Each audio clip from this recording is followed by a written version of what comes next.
Donald Campbell, Rockford, Illinois, 10/26/30. Well, I So, was there for almost the whole war. yeah. You know I don't know how many battle. I had 7 battle stars on my Korean service ribbon. You get one little silver one for 5 and 2 for, and I think that was about I was there almost the whole war. So you got some medals for some The battles. Korean service medal. So when did you get captured and how? To November 50. November 1950? Yeah. How'd this occur? Well, I was hitchhiking.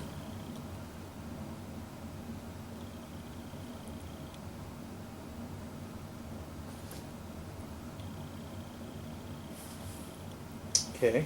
And riding in the truck and going very slow, maybe even stopped. And the Chinese, this is when the Chinese came in. They first came in. They tossed a hand grenade underneath the truck. And there goes my rifle and my helmet. So I became a prisoner right there. There was only 2 from my company that were captured that night. 2 of us. And this was after some kind of a battle that you were hitchhiking well, back? yeah. We fired our guns, at the Chinese until the guns were just about junk. That was the second time. That was our second big battle. You're surrounded by Chinese, Oh yeah, they're all over the place. so they probably got captured too, you think? Or with you? No, I think the driver got a. See, we were following a big tank, Mm-hmm.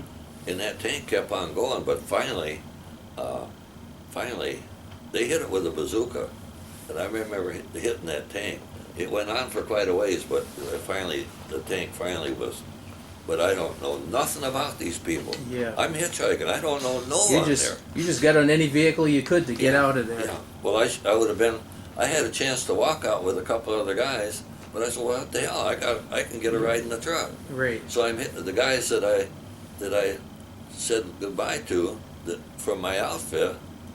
They made it out okay. And well, the reason that I'm by myself like that, we were being overrun, and the platoon sergeant said for us guys I was a squad truck driver, to stay with the trucks. And the platoon sergeant and all the rest of them, they got away. November So you're captured. November 2nd, 1950. So the Chinese chambered his bullet. Yeah. Pointing it at me and making out like he was going to shoot me. I'm not going to see my mom again, and I'm not going to see age 21. And I was ready to go. Those are your 2 thoughts? You just stared him down. Well, I Pretty just much. looking right up that rifle barrel. You're just looking up the rifle barrel. I'm not trying to stare them down or nothing, but I'm just looking at the real world, you know.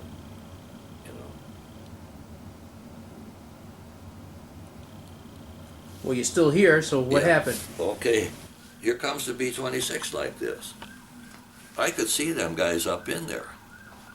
Okay, I don't have a foxhole. I don't have nothing.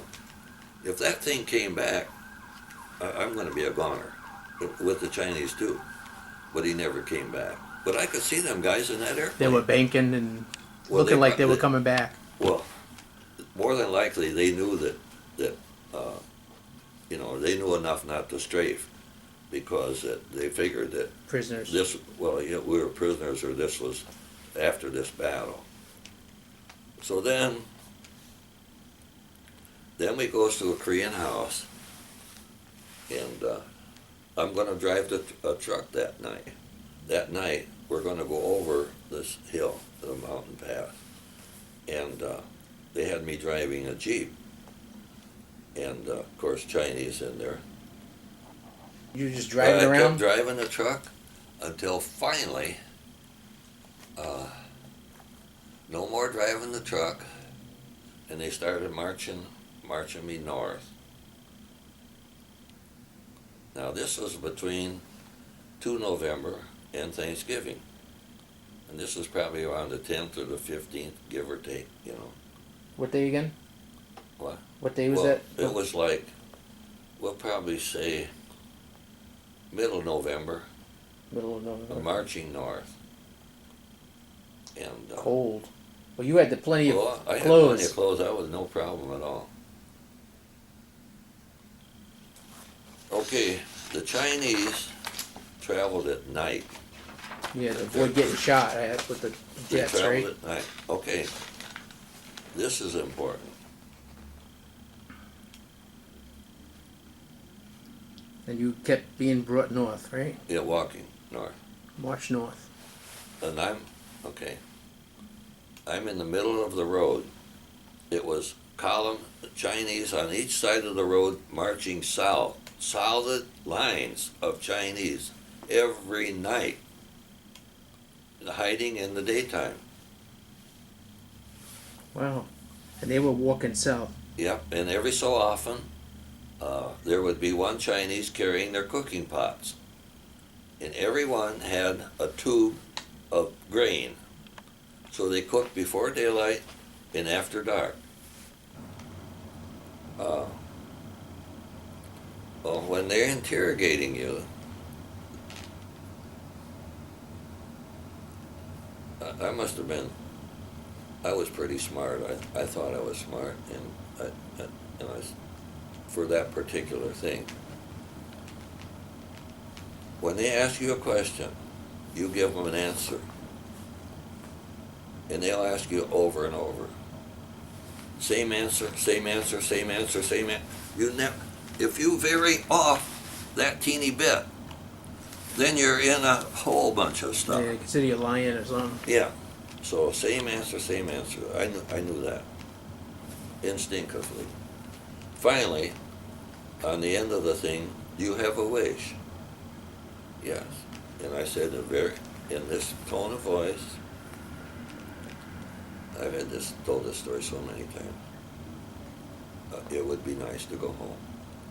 In that tone of voice, it would be nice to go home. And so, when I went down the second time, and I come to that part of the thing, they said, "Do you have a wish?" And I said, "It would be nice to go home." And guess what? But okay, while I was at Camp 5, because I had studied Japanese, and so I more like had a privilege, and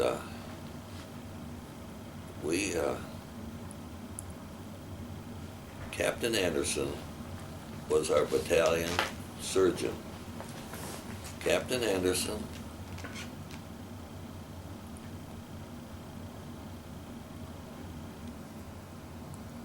Right? and Father Capon could have got away, but they volunteered to stay with this group of wounded. You ever heard of Father Capon? No. I think he got some high medals later, for after but Father Capon died up there. Stay with the wounded? Yeah, they stayed with the wounded, volunteered. They could have got away. And these wounded, so I went with Captain Anderson in this room to treat these wounded soldiers, and they must have piggybacked them or stretchers to get them to the Camp 5. And these men some had compound fractures, maggots in their wounds, stunk like hell in that room. And we didn't, all he had to treat, I didn't know, we didn't even have any bandages. He had a little bit of methylate, was the only thing he had, but anyway. The strangest thing, that these guys, more or less, they know they're gonna die. The way I've seen it. And they were laughing and joking, And other guys that were not wounded, like in my case, well, of course I was wounded, minor wounds. Well, all them guys could do was crying about their mama and feeling sorry for themselves and all that bullshit, you know. And I had a good notion to tell them, just shape up. You're going to be here a while, you know. But the guys that were the worst off, it seemed like they were the happiest. But I think the majority of those in that room never made it. When we slept in these Korean houses, each house was full, and our heads would be to the wall, and all the feet in the middle. In the middle of the night, we'd turn over, you know. Yeah, it had to go back to back, or like spoons. yes. So, this one night, after that interrogation, oh, by the way, this friend of mine went down to interrogation. In the Army, if you take like a company of men, 100, 110 men, there's only one or two, and there's always one or two or three in there that when they go to the club or anything, they want to pick a fight. Mm-hmm. Now this guy was maybe kind of like that, and so he's down there for interrogation, and when the Chinese ask him, "Do you have a wish?" And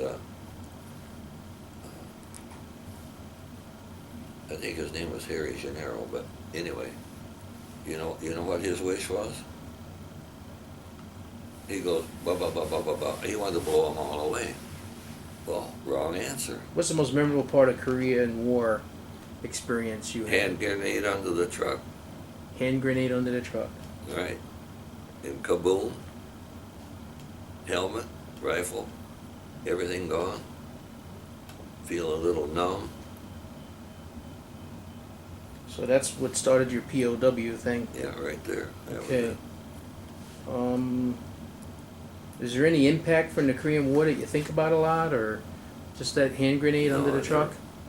No.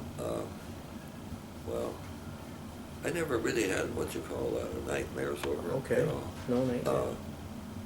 I tell you what, I quit smoking a couple of times. You know, well here I'm back in the States, and I quit smoking, and it was like 3 days of hell. And I was at Fort Sheridan then, and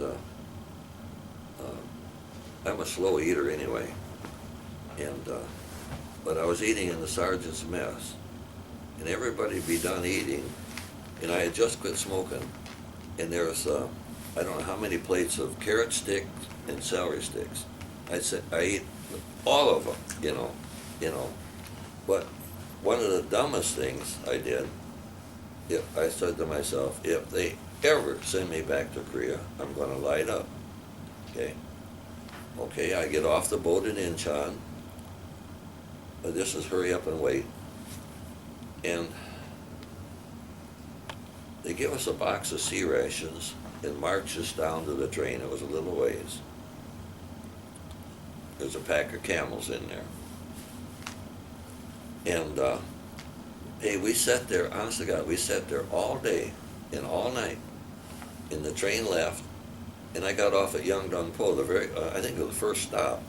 And a truck came down from the 79th Engineers and took me up the 79th Engineers. And so, that's where You did all the road work and. the road work and stuff. Is there anything you want to say to the people, or kids, or adults, or anybody? Yeah, well, okay, I'll tell you what. Us Korean War veterans in the war, they told us to go home and shut up. Who told you that? We were told that by our superiors. It was so unpopular to go home and shut up. I mean, that literally, that's what they said. So, as a consequence, at that particular time, we didn't receive a lot of benefits. Okay. When the Vietnam War veterans came home, they raised hell. and we got a lot of benefits as a result.